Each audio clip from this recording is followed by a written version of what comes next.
Bismillahirrahmanirrahim. Assalamualaikum warahmatullahi wabarakatuh.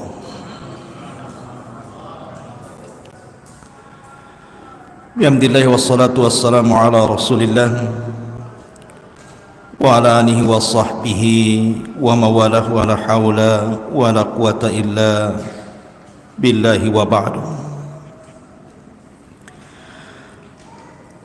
Amma ba'du, ma'asyiral muslimin yang dimuliakan Allah subhanahu wa ta'ala. Alhamdulillah, di malam hari ini dengan izin Allah subhanahu wa ta'ala kembali kita bisa duduk untuk bertalabul ilmi. Salawat dan salam kita aturkan kepada Rasul kita yang mulia, Nabi besar Muhammad sallallahu alaihi wasallam. Pembahasan di malam hari ini masih membahas tentang tanda-tanda dari tanda-tanda kiamat besar. Dan sering saya katakan bahwa tanda-tanda kiamat besar itu berbeda dengan tanda-tanda kiamat kecil. Kalau tanda-tanda kiamat kecil terkadang datang kemudian lenyap,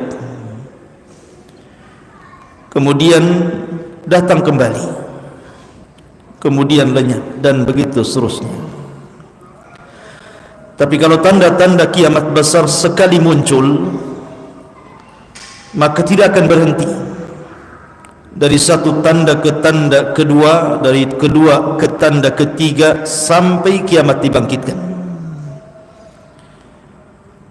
Artinya kalau sudah muncul tidak bisa dihentikan, karena tanda kiamat besar ini yang setelahnya ada hubungan dengan yang sebelumnya. Dan kembali kita menjelaskan dari tanda-tanda kiamat besar yang selanjutnya. Malam ini kita akan membahas tentang dabbatun minal ardh, binatang yang melata yang muncul dari perut bumi dan bisa bicara. Bagaimana sifat binatang ini? Di mana binatang ini muncul? Apa saja tugasnya? Kemudian bagaimana bermuamalah dengan manusia di akhir zaman?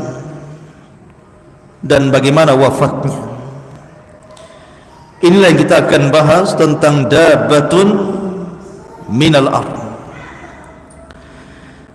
Ma'asyiral muslimin yang dimuliakan Allah subhanahu wa ta'ala, saya akan mulai dari membaca firman Allah azza wa jalla dalam surat An-Naml ayat 82. Allah subhanahu wa ta'ala berfirman, wa idza waqa'al qawlu 'alaihim akhrajna lakum dabbatan minal ardh tukallimuhum anna an-nasa kanu bi ayatina la yuqinun. Apabila telah tetap ketetapan Allah subhanahu wa ta'ala terhadap mereka, maka kami akan keluarkan kepada mereka binatang yang melata yang keluar dari perut bumi. Tukallimuhum, yang mengajak bicara kepada mereka, anna nasa, bahwa manusia, kanu bi ayatina la yuqinun, mereka dengan ayat-ayat kami tidak yakin. Inilah dalil tentang adanya dabbatun minal ardh fi akhir zaman, adanya binatang melata yang keluar dari perut bumi di akhir zaman. Dan ini tanda-tanda muncul 2 hari, ada yang mengatakan 3 hari setelah munculnya matahari dari arah barat. Jadi tanda-tanda ini muncul langsung setelah terjadinya matahari terbit dari arah barat. Artinya taubat manusia sudah tidak diterima. Karena para ulama mengatakan bahwa Syarat diterima tobat itu salah satunya adalah bicara tentang waktu. Kalau seandainya nyawa manusia belum sampai di tenggorokannya, maka tobat manusia masih diterima. Karena Allah Subhanahu wa taala berfirman, "Kalla idza balagatit taraqi wa qila man rah." Ingatlah ketika nafas sudah di kerongkongan, di tenggorokan kita ini, siapa yang akan bisa meruqyah, artinya mengobati, mengembalikan nyawa itu kembali ke jasadnya? Tidak mungkin dan mustahil. Karena ruh seseorang itu dikeluarkan dari mulutnya, kemudian pandangan mengikutinya. Makanya setiap orang yang mati itu dipastikan melotot matanya, maka disunahkan untuk ditutup supaya tidak menakuti manusia. Artinya kalau seandainya nyawa sudah di kerongkongan, artinya sudah dekat keluarnya. Dan ketika itu tidak ada yang mampu untuk mengembalikan ruh ke dalam jasadnya.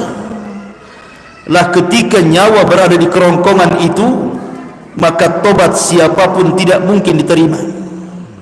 Makanya Fir'aun ketika dia berusaha untuk bertobat, kemudian berteriak, "Amantu bima amanat bihi Banu Israel."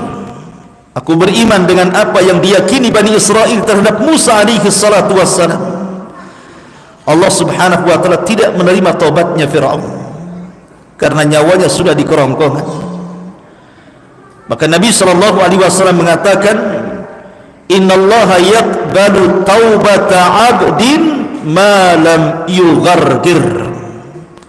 Allah itu masih menerima tobatnya seorang hamba sebelum nyawanya di kerongkongannya. Kemudian yang kedua, tobat manusia tidak akan diterima kalau seandainya tulu'us syamsi min maghribiha, kalau seandainya matahari itu tiba-tiba terbit dari arah terbenamnya. Makanya kemarin kita sudah ceritakan bagaimana matahari itu terbit dari arah barat. Kita tahu bahwa ketika manusia tertidur, kemudian mereka lelap tertidur, ketika sampai di waktu subuh, orang-orang yang beriman mereka masih bangun dan masih melaksanakan aktivitas mereka, salat subuh berjamaah ke masjid. Tapi orang-orang kafir dan munafik, mereka terlelap dalam tidur-tidur mereka. Ketika di pagi hari manusia semua terbangun, matahari tidak muncul. Kemudian mereka tunggu sampai waktu zuhur, matahari juga tidak kunjung muncul. Kemudian mereka tunggu sampai waktu asar, matahari juga tidak kunjung muncul. Padahal langit cerah, langit tidak sedang hendak hujan, artinya tidak sedang mendung. Langit betul-betul cerah, tapi tidak ada matahari. Ketika kemudian waktunya matahari terbenam, justru muncul dari arah terbenamnya, tiba-tiba matahari muncul dari arah barat. Semua manusia menangis. Semua manusia menangis, mukminnya, kafirnya, fasiknya, salehnya. Tidak ada manusia kecuali mereka menangis.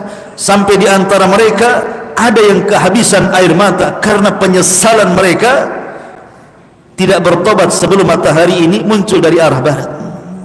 Tapi apalah gunanya bertobat? Sehingga manusia pun, seandainya para penyembah berhala itu melemparkan berhala-berhala mereka, kemudian mereka bertobat, tidak menyekutukan Allah Azza wa Jalla, tidak ada gunanya tobatnya. Makanya ketika terbit matahari dari arah barat, maka berhentilah seluruh aktivitas dakwah.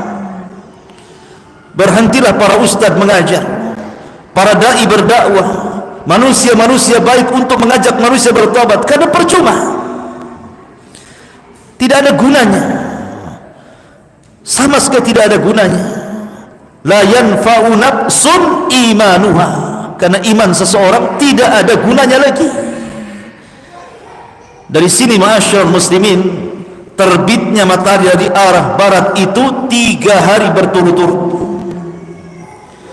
Baru setelah itu 2 hari setelahnya muncul dabatun minal ardh wa idza waqa'al qaul alaihim akhrajna lahum dabbatan minal ardh tukallimuhum anna an-nas kanu bi ayatina la yuqinun. Dan apabila telah datang ketetapan Allah kepada mereka, maka kami keluarkan kepada mereka binatang melata yang keluar dari perut bumi, yang mengajak bicara manusia bahwasanya manusia mereka tidak pernah beriman dengan ayat-ayat kami. Makanya ketika binatang ini muncul, ada orang yang salat, kemudian binatang ini menunggu sampai orang itu selesai salat.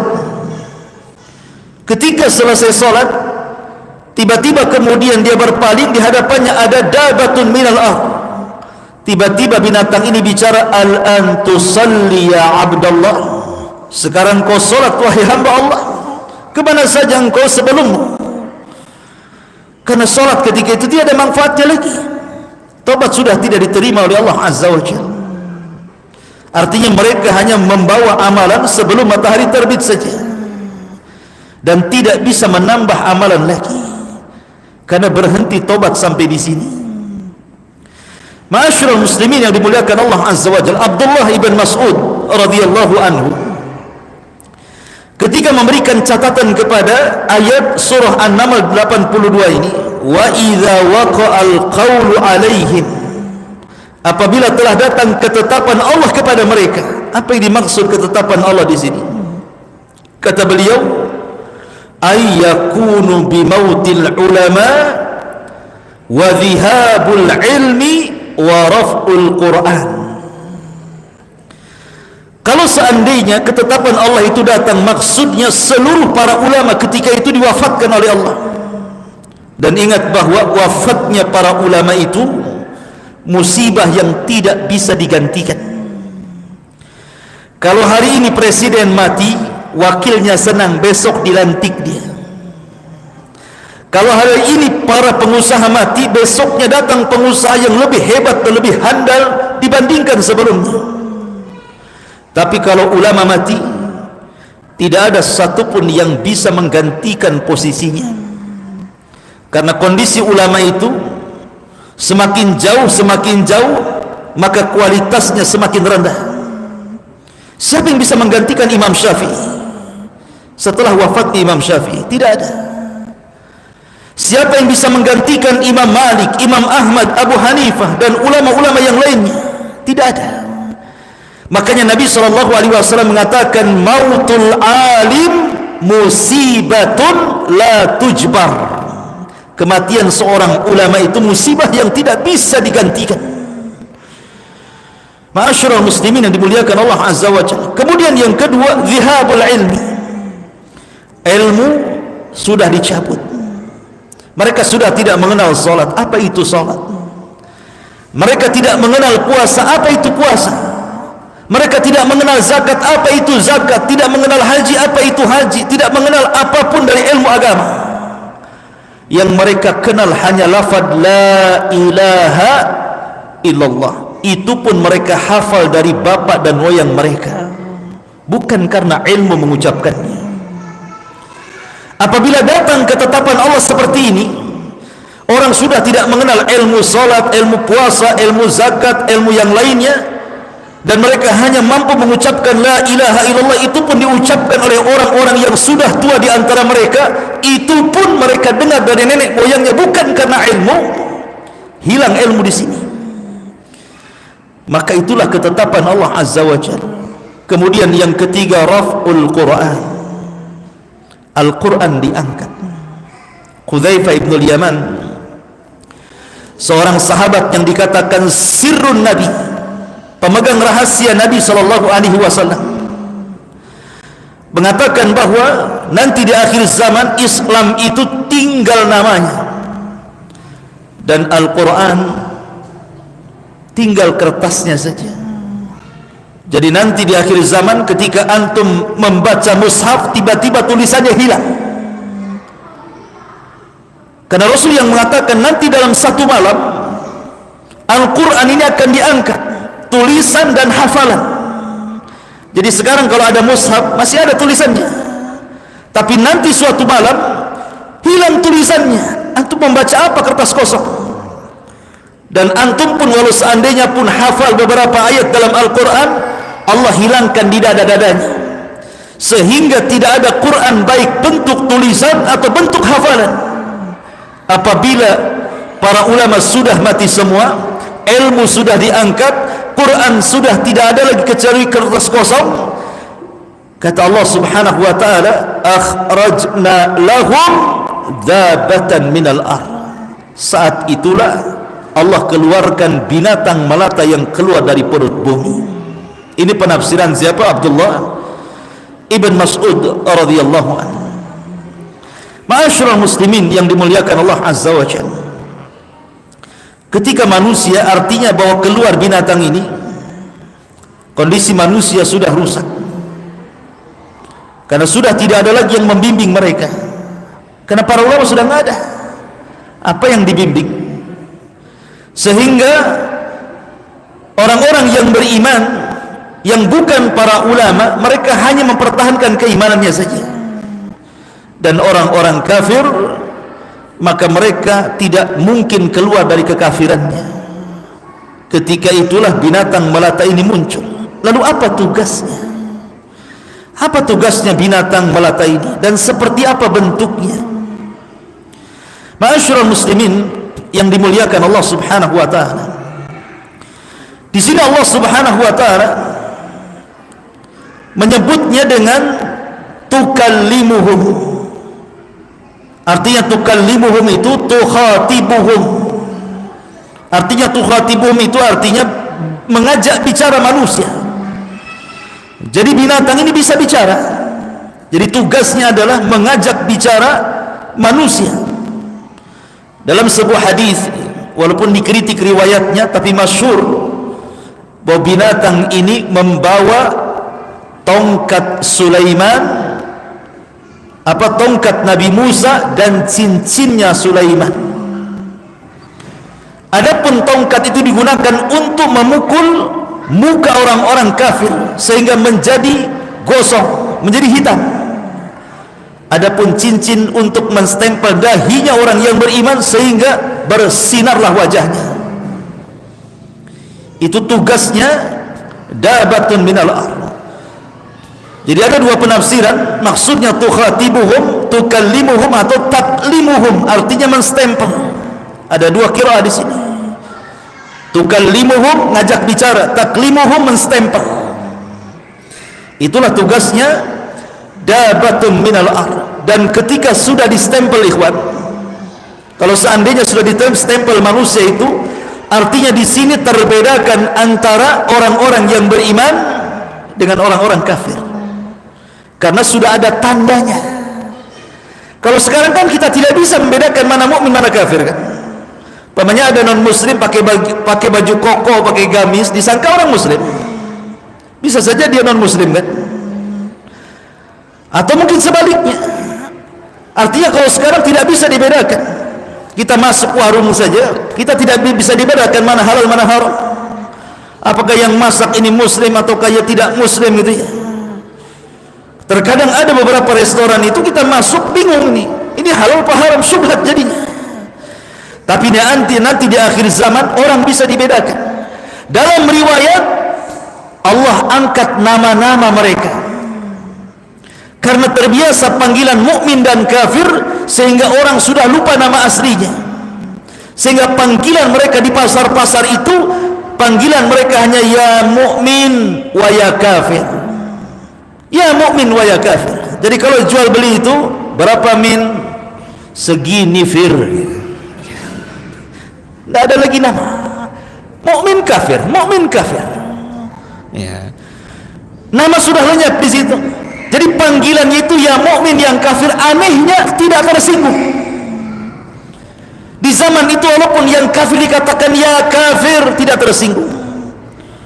Seorang mukmin ya mukmin tidak tersinggung, dan itu sudah biasa. Coba kalau sekarang tidak boleh ngomong kafir saja, tidak boleh non muslim. Sekarang nggak boleh bilang kafir, harus non muslim atau saudara kita dari lain agama. Kafir itu keras, padahal Quran yang mengatakan kul ya ayyuhal kafirun. Quran yang mengatakan kafir. Lam yakunil ladzina kafaru. Nah, Quran yang mengatakan kafir. Masa tidak boleh kita katakan si fulan kafir? Boleh dalam Quran itu. Ya mungkin kalaupun mau diperhalus non muslim lah, apa bedanya? Nggak ada bedanya. Mau kafir mau non muslim sama saja. Tapi bahasa Quran itu kafir. Ma'asyiral muslimin yang dimuliakan Allah Azza wa Jalla. Jadi tidak tersinggung di zaman itu lain dengan zaman sekarang. Yang anehnya yang tersinggung itu bukan orang kafir. Kalau orang kafir ya kafir, orang kafir ya tersinggung, mungkin tersinggung dia. Ini yang tersinggung orang Islam. Yang nggak terima orang kafir dikafir-kafirkan itu orang Islam. Nggak terima gitu. Ini kan aneh jadinya ya. Kalau yang dikafirkan tersinggung wajar. Tapi orang yang tidak disebut ya kafir, padahal jelas-jelas orang kafir, tersinggung dia. Kemudian membuat dalih macam-macam ini itulah. Aduh, subhanallah. Quran yang mengistilahkan ya kafir. Jangan dihapus bahasa ini dalam Al-Quran. Quran itu tetap relevan sepanjang zaman, sejak zaman Rasul sampai hari ini, bahkan sampai kiamat dibangkitkan, akan sesuai dimanapun Quran ditempatkan, di zaman manapun, di tempat manapun, Quran itu akan relevan dengan zaman dan makan, waktu dan tempat. Ma'asyiral muslimin yang dimuliakan Allah Azza wa Jalla. Lalu seperti apa sifatnya binatang yang melata ini? Terjadi silang pendapat di antara para ulama tentang seperti apa bentuk daripada binatang yang melata ini. Disebutkan oleh para ulama, qad ikhtalafatil aqwal fi ta'yini naw'i hadhihi dabbati. Telah terjadi perselisihan ulama tentang penentuan jenis seperti apa sebenarnya binatang yang melata yang keluar dari perut bumi di akhir zaman itu. Faminhum man qala, di antara mereka para ulama yang mengatakan annaha fasilatu naqati salih. Ada yang mengatakan bahwa binatang yang melata itu adalah anak unta dari mukjizat unta Nabi Saleh.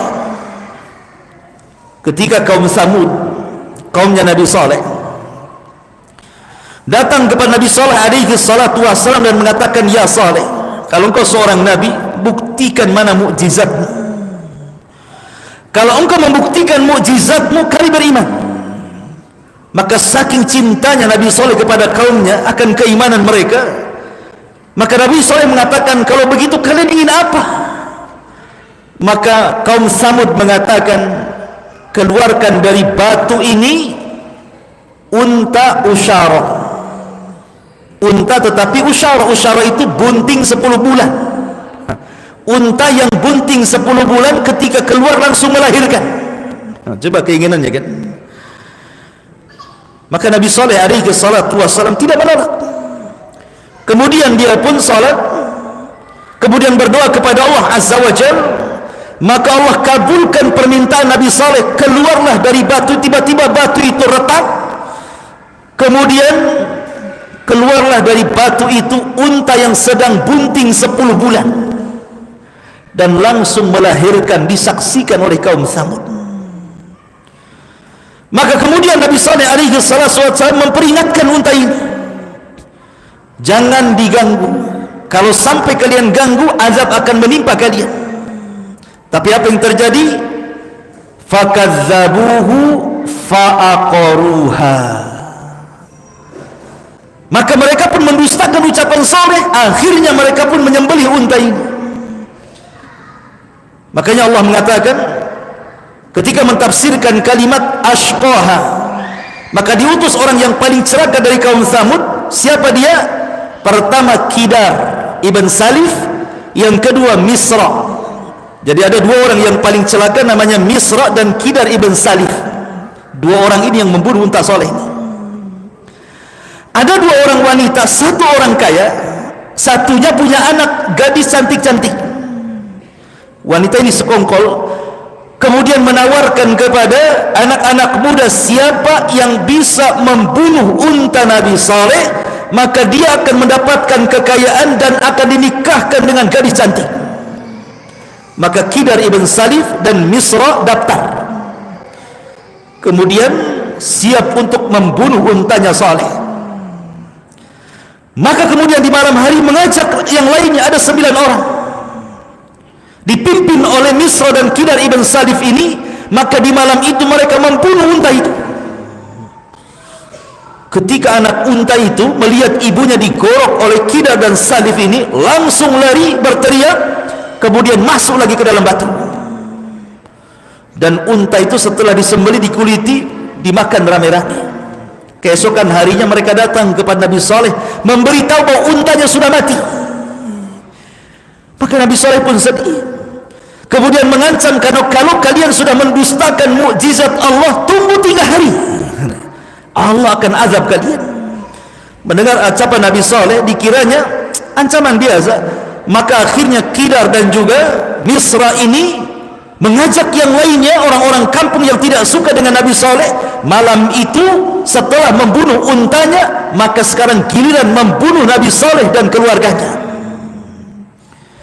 Maka berangkatlah orang-orang ini yang hendak membunuh Nabi Saleh di malam itu. Allah takdirkan terjadi hujan batu dan menimpa semua orang yang hendak mencelakakan Nabi Saleh. Hujan batu ini menimpa kepada orang-orang yang hendak membunuhnya saja. Ini azab pertama.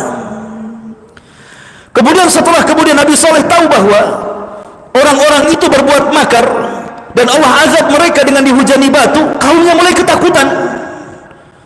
Berarti ini bukan main-main. Maka mereka pun mulai mengurung diri, mengunci diri di rumah-rumah mereka. Di hari pertama menguning wajah mereka, di hari kedua memerah wajah mereka, di hari ketiga menghitam wajah-wajah mereka, di hari keempat semua orang tidak sanggup berdiri, kena setruk. Di hari kelima Jibril datang, kemudian berteriak dengan sekali teriakan, semua mati, tidak ada satupun yang tersisa kecuali Allah binasakan. Itulah kaum Samud. Ada yang mengatakan dabatun minal ardi itu adalah anak untanya itu. Anak unta ini kan selamat, tidak dibunuh, yang lari ke dalam batu.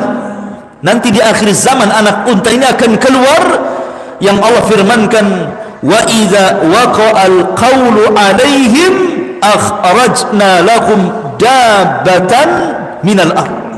Apabila telah datang ketetapan Allah kepada mereka, maka kami keluarkan binatang melata itu dari perut bumi. Maksudnya fasilatu naqit salih, anak unta dari unta Nabi Saleh alaihi salatu wassalam. Ini pendapat yang pertama. Kemudian wa minhum man qala, dan di antara para ulama yang mengatakan annahal jassasah allati kanat tatahassasil akhbar lid-dajjal. Sebagian mereka mengatakan bahwa binatang melata itu adalah jassasah. Jassasah itu diambil dari kalimat jasus, artinya mata-mata. Dan ini pernah diceritakan oleh seorang sahabat, Tamim ibn Aus ad-Dari radhiyallahu anhu. Ketika belum masuk Islam, dia seorang Nasrani. Kemudian naik kapal dengan 30 anak buahnya dan dia nahkodanya. Kemudian kapalnya terhempas ombak sampai kemudian terhempas ke sebuah pulau. Ada yang mengatakan laut Yaman, ada yang mengatakan laut Syam. Sampai-sampai di Yaman itu ada namanya Pulau Socotra. Pulau Socotra, konon katanya Tamim ibn Aus ad-Dari ini terdampar di Pulau Socotra, dan Dajjal ada di situ, konon katanya. Ini kan tidak ada buktinya, karena hadis tidak menjelaskan di laut mana. Ya. Tapi kemudian orang-orang Yaman, orang-orang awam, mereka mengatakan pulau itu pulau Dajjal, namanya Socotra. Tapi yang jelas bahwa tidak ada nas dan dalil yang menunjukkan pulau itu adalah pulau Dajjal yang ditemui oleh Tamim bin Aus Ad-Dari radhiyallahu anhu. Maka tidak perlu disandarkan kepada pulau itu karena tidak ada dalilnya. Ini perkara gaib masalahnya. Jangan coba-coba mentakwil. Karena ada sebagian ustaz yang selalu mengupas akhir zaman, sangat menentukan bahwa Dajjal itu ada di pulau Socotra katanya. Dari mana anda dapatkan dalil ini? Dengan yakinnya dia mengatakan di pulau itu. Ma'asyiral muslimin yang dimuliakan Allah Azza wa Jalla. Kemudian Tamim bin Aus Ad-Dari ini ketika kemudian terdampar dan semua selamat, ada di pulau yang sangat menakutkan itu, masuk ke dalam hutan. Rupanya di tengah hutan dia ketemu dengan jasasa, binatang yang berbulu. Saking lebatnya bulunya, tidak tahu mana dubur mana kubur, mana belakang mana depan, tidak tahu. Saking lebatnya bulu itu. Yang anehnya dia bisa bicara.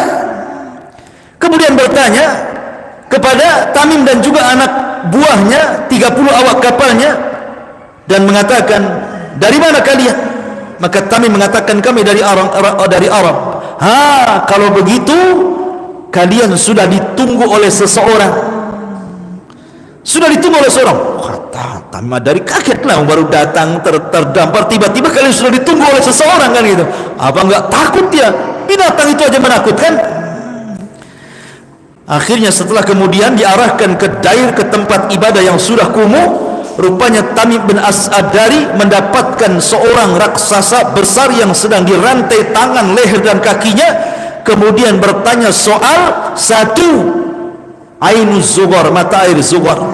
Yang kedua, Tiberias. Yang ketiga, Nakhlu Baisan, kebun kurma Baisan. Kemudian bertanya soal Nabi yang sudah muncul atau tidak di Madinah, dan begitu seterusnya, sampai akhirnya ketika ketakutan kemudian keluar dari pulau itu, dia pun dengan rombongannya masuk ke dalam Islam, kemudian menceritakan kisah pertemuan dengan jasasa dan orang yang dirantai itu. Maka Nabi SAW kemudian mengatakan, ya Tamim, tahukah siapa yang ketemu itu? Kata Tamim, dari Allah wa Rasul alam. Allah dan Rasul yang tahu. Kata Rasul, huwa Dajjal, yang kau temui adalah Dajjal. Tapi syahidnya bukan Dajjal, tetapi binatang yang berbulu itu. Karena binatang yang berbulu ini setelah ditemui Ad-Dari tidak lagi kemana, tidak tahu kematiannya kemana, perginya kemana, tidak tahu. Sehingga sebagian para ulama mengatakan bahwa dabatan minal ard dalam surah An-Naml 82 itu artinya jasasa, jasusnya Dajjal, mata-matanya Dajjal, binatang yang berbulu. Ini satu pendapat. Kemudian pendapat yang lain dikatakan, wa minhum man qala innaha thu'ban, bahwa binatang yang melata yang keluar dari perut bumi dan bisa bicara adalah ular. Ala jidranil Ka'bah, ular yang menunggu di temboknya Ka'bah. Jadi ketika Nabi SAW berusia 15 tahun, terjadi banjir. Apalagi ketika itu terjadi perang yang disebut dengan perang Fijar. Perang Fijar itu perang antara Quraisy dan Kinanah melawan kabilah Qais ibn Ailan. Gara-garanya adalah Qais ibn Ailan ini melakukan penyerangan pertama di Ashhurul Hurum, di bulan yang sangat mulia. Yang kedua di tempat yang sangat mulia. Pertama menyerang di bulan Hurum, bulan-bulan yang mulia, Dzulqa'dah, Dzulhijjah, Muharram dan juga bulan Rajab. Yang kedua terjadi di Mekah. Sementara orang Arab pantang melakukan jihad di bulan-bulan mulia itu. Lah kabilah Qais ibn Ailan ini menyerang orang dari Kinanah. Akhirnya Quraisy tidak terima, maka terjadilah perang yang disebut dengan perang Fijar. Fijar itu diambil dari fujur. Fujur itu artinya jahat. Fa'alhamaha fujuraha wa taqwaha. Fujur itu karena dia melampaui batas. Orang Arab tidak boleh, mereka menghormati bulan haram, apalagi tanah haram. Kabilah Qais ini menyerang Kinanah. Akhirnya Quraisy pun bersatu melawan kabilah Qais ibn Ailan. Terjadilah perang Fijar dan Rasul ikut terlibat dalam perang ini. walaupun ketika itu usianya masih 14 tahun, ada yang mengatakan 15 tahun. Terjadi 4 tahun peperangan ini. Lah ketika peperangan inilah banyak kemudian batu-batu dilempar, akhirnya terkena Ka'bah, maka Ka'bah hancur sebagiannya. Ditambah-tambah kemudian terjadi banjir, maka makin rusak lagi Ka'bah itu. Maka ketika itulah maka sepakat orang-orang Quraisy ingin merenovasi Ka'bah. Setelah terjadi perang Fijar, kemudian perang namanya setelah itu perjanjian Hilful Fudul, kan begitu urutannya. Perang Fijar dulu, kemudian Hilful Fudul. Hilful Fudul itu artinya mereka bersumpah untuk menolong orang yang dizalimi. Karena ada seorang laki-laki dari Zabid, dari Yaman, hendak mengantar dagangan pesanan Al-As ibn Wa'il As-Sahmi. Setelah pesanan itu datang kepada Al-As ibn Wa'il As-Sahmi, nggak mau dibayar. Maka marahlah seorang Arab dari Zabid Yaman ini, akhirnya berteriak di Ka'bah dan berdoa kepada Allah, minta supaya Al-As ibn Wa'il As-Sahmi mengembalikan barangnya karena nggak mau bayar. Didengar oleh orang Quraisy, bangkit mereka membela laki-laki ini. Maka akhirnya kemudian mereka sepakat untuk melawan Al-As ibn Wa'il As-Sahmi karena sudah menzalimi orang. Maka ini disebut Hilful Fudul. Mereka bersumpah untuk menolong orang yang dizalimi. Ya. Lah Nabi SAW ketika menjadi Nabi dan Rasul mengatakan, kalau seandainya terjadi Hilful Fudul, aku juga ikut terlibat lagi, katanya. Karena itu sebuah kebaikan menolong orang yang dizalimi. Makanya Rasul mengatakan, unsur akhaka zalim wal mazlum. Tolonglah saudaramu, baik dia zalim, artinya cegah kezaliman, ataupun mazlum, dia dizalimi. Intinya bahwa Ka'bah rusak gara-gara perang Fijar. Ada yang mengatakan rusak juga ditambah dengan adanya banjir, sehingga orang-orang Quraisy ini ingin merenovasi Ka'bah. Ketika hendak mendekati Ka'bah, ada ular di situ. Mereka nggak berani dekat kepada ular itu. Mereka berusaha untuk mengusir ular, tidak mau. Dan mereka meyakini itu penjaga Ka'bah. Tapi kemudian tiba-tiba datang burung. Burung ini kemudian terbang, melihat ada ular, disambarnya oleh kakinya, kemudian dibawa terbang, kemudian entah berantah dibawa kemana. Kemudian mereka merasa bahwa amaliyah kita hendak merenovasi Ka'bah dikabulkan oleh Allah Azza wa Jalla, karena buktinya penjaga yang mereka takuti sudah hilang, entah berantah dilempar kemana oleh burung itu. Tapi ketika itu juga mereka tidak mau dekat Ka'bah. Mereka sudah bawa palu, siap digempur gitu ya. Kenapa mereka nggak berani? Karena kakek buyut mereka yang menyaksikan bagaimana Abraha menyerang Ka'bah, diserang Ashabul Fil. Mereka takut kalau seandainya mereka merobohkan Ka'bah, kejadiannya seperti Abrahatul Asram diserang Ababil gitu. Jadi tidak mau dekat-dekat juga. Maka mendekatlah orang tua mereka, namanya Al-Walid ibn Mughirah, yang turun kepada surah Al-Mudaththir itu, darni wa man khalaqtu wahida. Ini ayat ini turun kepada Al-Walid ibn Mughirah itu. Lah Al-Walid ibn Mughirah ini berani dia mengatakan, kalau seandainya memang ini sebuah kesalahan, cukuplah saya mati. Kalian tidak perlu datang, nggak perlu ikut menghancurkan Ka'bah. Tapi kalau tidak terjadi apa-apa dengan diri kita, maka berarti amaliyah kita diterima oleh Allah Azza wa Jalla. Maka setelah kemudian Al-Walid menghancurkan Ka'bah sekeping-sekeping, tidak terjadi apa-apa. Maka sepakatlah orang-orang Quraisy menghancurkan Ka'bah, kemudian merenovasinya. Cuman masalahnya karena kurang dana, karena mereka mensyaratkan dana halal, sehingga Ka'bah tidak sebagaimana Ka'bah yang dibangun Ibrahim. Mereka hanya sanggup membangun separuh, dan separuhnya lagi ditinggalkan, hanya dibuat lingkaran yang sekarang disebut Hijr Ismail. Harusnya Hijr Ismail masuk, makanya orang Turab tidak akan sampai di tengah Hijr Ismail dan Ka'bah, pasti melewati, karena itu dalamnya Ka'bah di situ ya. Intinya bahwa ada yang mengatakan bahwa ular ini ketika diambil burung kemudian dilempar entah berantah kemana, lah inilah yang kelak akan muncul di akhir zaman, yang disebut dengan dabatun minal ard. Ini pendapat yang ketiga. Kemudian juga kata para ulama, wa minhum man qala innaha insanun mutakallim yunadiru ahlal bid'ah wal kufri wa yujadiluhum. Pendapat yang keempat, bahwa binatang yang melata yang keluar dari perut bumi itu ya maksudnya manusia yang bicara. Manusia, bukan binatang, manusia yang membantah ahli bid'ah dan ahli kekufuran dan membantah kesesatan mereka. Berarti kalau ini ya sudah ada ustaz-ustaz yang membantah orang-orang yang menyelisih sunnah dan juga orang-orang yang kufur sejak zaman Nabi sampai hari ini ya banyak kan. Berarti dabah itu sudah muncul sejak lama. Jadi saya juga termasuk dabah lagi nih. Kalau ini penafsirannya kan gitu.